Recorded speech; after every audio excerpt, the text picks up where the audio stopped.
বুঝতে পারছি তোমার কথা, কিন্তু আমাকেও তো বাড়িতে বলতে হবে যে হ্যাঁ, ও কথা বলেছে বাড়িতে।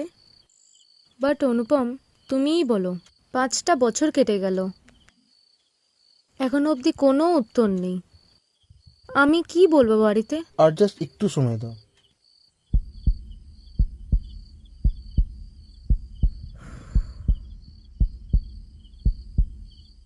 এতক্ষণ কথাতে একটা জিনিসই বুঝলাম, এত বছর যেরকম বলে গেছো, আগামী দিনেও তুমি সেরকম ভয়ে বলে যাবে।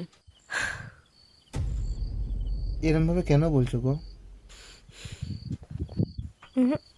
Happy independence day. ভালো থেকো তুমি। সময়ের সাথে সাথে নিজেকে পাল্টাতে হয়, টাইম থাকতে থাকতে নিজেকে প্রমাণ করতে হয়।